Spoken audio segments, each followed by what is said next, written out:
Hey everyone, welcome back to NEET funda. So आज की video biotechnology and its application पे है। I hope आपको बहुत ही पसंद आएगी। बहुत ही ऑसम वीडियो है और मैंने बहुत ही शॉर्टली सब कुछ समझा। बायोटेक्नोलॉजी का यूज़ हम कहाँ कहाँ करते हैं? Industrial application, biochemistry and microbiology, chemical engineering and genetic engineering और भी बहुत सारी चीज़ें जिसमें हम बायोटेक्नोलॉजी का यूज़ करते हैं और उससे बहुत ही ऑसम चीज़ें बनाते हैं, लाइक ड्रग और जो भी कोई डिफिशियंसी होती है जीन्स में, वो सब करेक्शन किया जाता है। Okay fine.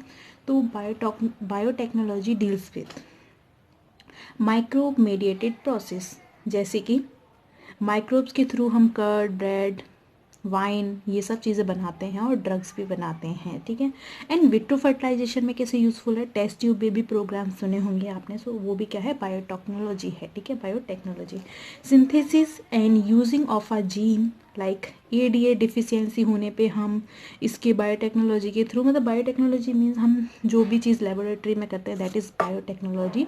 और जैसे इंसुलिन बनाना हो गया, ये सब क्या है? बायोटेक्नोलॉजी के थ्रू ही हम ये सब कर पाए हैं आज के टाइम में। Okay fine. Without biotechnology it was not possible.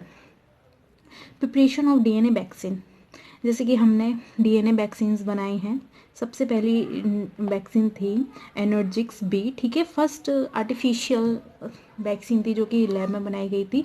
और ये किस चीज़ की वैक्सीन है? हेपेटाइटिस बी की वैक्सीन। ओके। उसके बाद आती है सेविन साक। सेविन साक पोलियो वैक्सीन होती है। इसका नाम नॉर्मली दिया नहीं होता हर जगह पे। ठीक है, तो इसे याद कर लीजिए, बहुत ईजी है। सेविन साक पोलियो वैक्सीन हो गई। और बीसीजी ट्यूबरकुलोसिस के लिए यूज़ करी जाती है। ठीक है। और डीपीटी वगैरह, ये सब वैक्सीन वगैरह किससे बनाई जाती हैं? बायोटेक्नोलॉजी के थ्रू। ठीक है, बायोटेक्नोलॉजी की यूज़ से बनाई जाती हैं ये सारी वैक्सीन। डीपीटी की फुल फॉर्म क्या है? Diphtheria pertussis tetanus. ओके। उसके बाद आ जाती है करेक्टिंग अ डिफेक्टिव जीन, जैसे कि आपने एडीए जीन के बारे में सुना है। इसके करेक्शन के लिए भी हम बायोटेक्नोलॉजी का ही यूज़ करते हैं।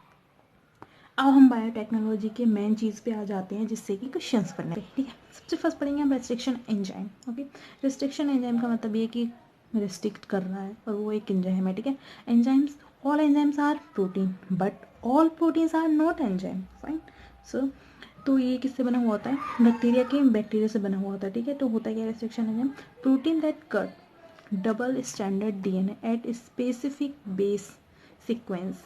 कहाँ पे कट करेगा? पैलिंड्रोम पे। पैलिंड्रोम का दे रखा है, मलयालम दे रखा है, मीन्स दोनों साइड से सेम ही होना चाहिए। हम कहीं से भी लेंगे तो सेम ही आएगा। फाइन। ठीक है, उसके बाद आ जाते हैं रिकॉम्बिनेंट डीएनए। रिकॉम्बिनेंट डीएनए का मतलब ये है टू जॉइन। ठीक है, रिकॉम्बिनेशन का मतलब है ज्वाइन करना किसी चीज़ को। Genetic material that has been cut with restriction enzyme and spliced with DNA from other organism.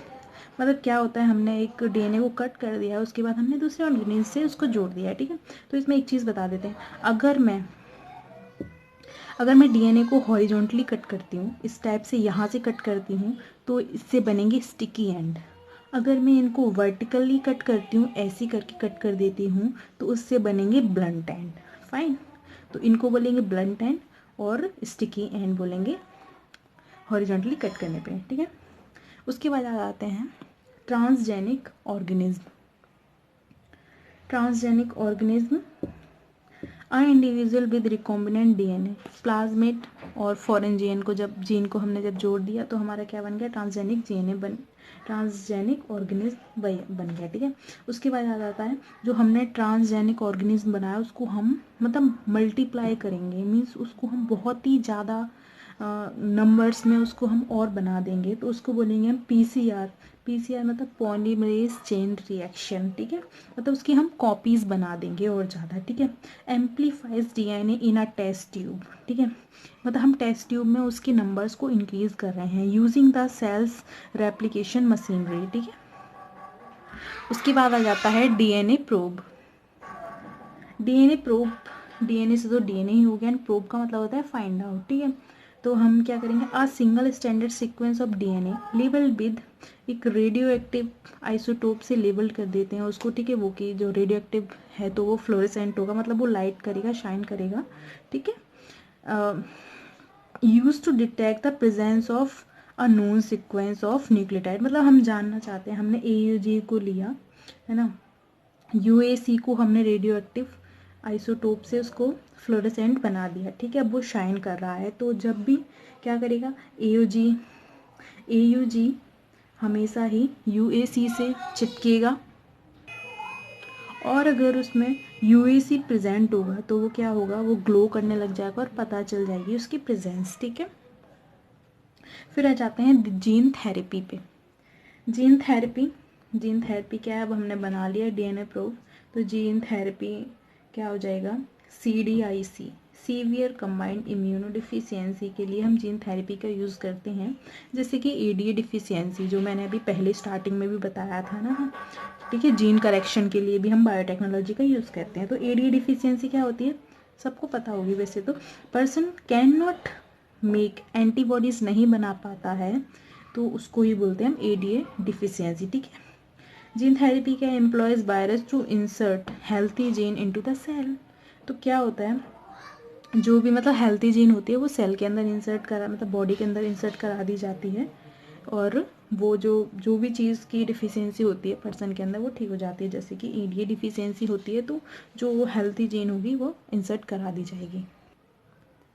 अब हम देखेंगे प्रिंसिपल्स ऑफ बायोटेक्नोलॉजी। स्टेप 1 हम क्या करेंगे, identification of DNA with desirable gene, मतलब हम एक ऐसा DNA चूज़ करेंगे जिसके हम अंदर डिज़ायरेबल जीन्स होंगी, मीन्स जैसी जीन की हमको ज़रूरत है, बहुत ही ज़्यादा पावरफुल जीन्स होंगी, स्ट्रॉन्ग जीन्स होंगी, जो जीन हमको डिज़ायर है उस चीज़ की, ठीक है, तो वो वाला हम DNA को चूज़ करेंगे। And second step of introduction of the identified DNA into the host. उसके बाद जो हमने डिज़ायर्ड DNA लिया था, उसको हमने डिज़ायर्ड जीन था उसको हमने क्या किया, होस्ट के अंदर इंसर्ट कर दिया।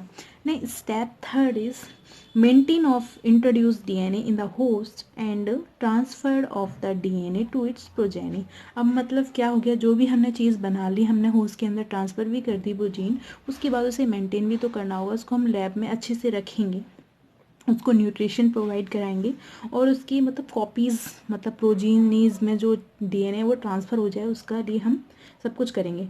तो क्या होगा, पॉलीमरेज चेन रिएक्शन क्या होती है, PCR, अभी मैंने पीछे ही बताया था PCR, ठीक है। Polymerase chain reaction multiplies एम्प्लीकेशन of DNA, amplification of DNA के लिए यूज़ करते हैं उसको, ठीक है। अब आ जाते हैं टूल्स ऑफ बायोटेक्नोलॉजी। सबसे पहले रेस्ट्रिक्शन एंजाइम, जो कि हम पढ़ के भी आए हैं पीछे, तो अब उसका हम डिटेल में वर्क देख लेंगे क्या है रेस्ट्रिक्शन एंजाइम, ठीक है। तो क्या करता है, ये रिस्ट्रिक्ट करता है growth of virus in bacteria. तो क्या होता है, बैक्टीरिया होता है भाई, वायरस बार बार उस पर अटैक करता है, तो उसके बाद बैक्टीरिया सोचती है बहुत हो गया, अब मैं इसके खिलाफ में एक रेस्ट्रिक्शन एंजाइम क्रिएट कर लूँगा, और उसकी वजह से क्या होगा, वायरस उस पर अटैक नहीं कर पाएगा, तो उसी को बोलते हैं हम रेस्ट्रिक्शन एंजाइम होता है, ठीक है। तो वो क्या करता है, जैसे कि हमने ये DNA ले लिया, ये पैलिंड्रोम सीक्वेंस है, और यहाँ पे आगे रेस्ट्रिक्शन साइट है, ठीक है। तो क्या करेगा, रेस्ट्रिक्शन एंजाइम का काम होता है काट देना, ठीक है। तो वो क्या करेगा, restriction enzyme cut sugar phosphate back bonds, ठीक है। तो वो क्या करेगा, शुगर फॉस्फेट बॉन्ड्स होंगे उनको काट देगा, ठीक है। जैसे पैलिंड्रोम इसमें लिखा हुआ है, हमने मैडम यूज़ कर सकते हैं वर्ड, तो ये पैलिंड्रोम साइट है, ठीक है। इस पर हमने कट कर दिया। मैंने कैसे कट करा है, इसको वर्टिकली कट करा है, ठीक है। वर्टिकली कट करने पे क्या आ जाता है, ब्लंट एंड आ जाते हैं, ठीक है। तो यहाँ पे ब्लंट एंड बन गया है, और ये स्टिकी एंड आ गए हैं, ठीक है। तो इनको बोलेंगे स्टिकी एंड। स्टिकी एंड का मतलब होता है जो कि चिपकेंगे, ठीक है। तो ये हो गया, ठीक है।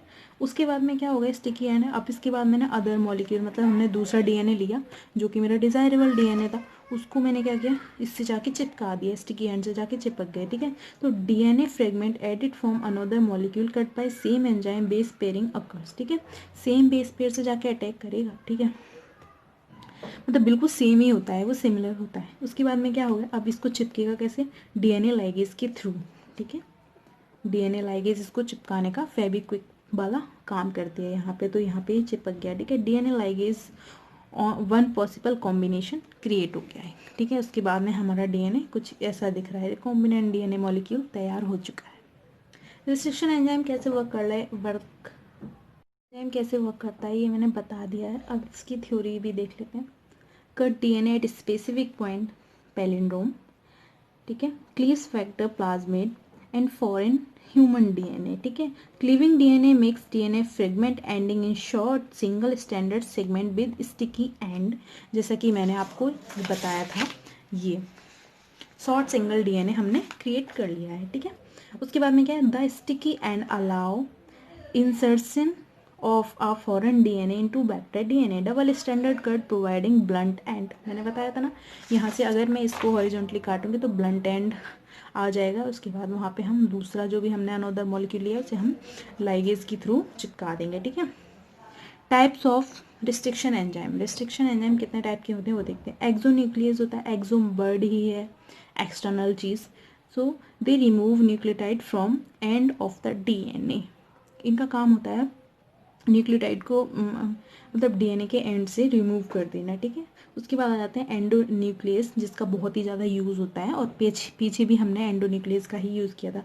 दे cut at specific positions within DNA, they can bind to specific recognition sequence, ठीक है, and the DNA of the DNA and cut each of the two strand at a specific point in their sugar phosphate backbone, ठीक है।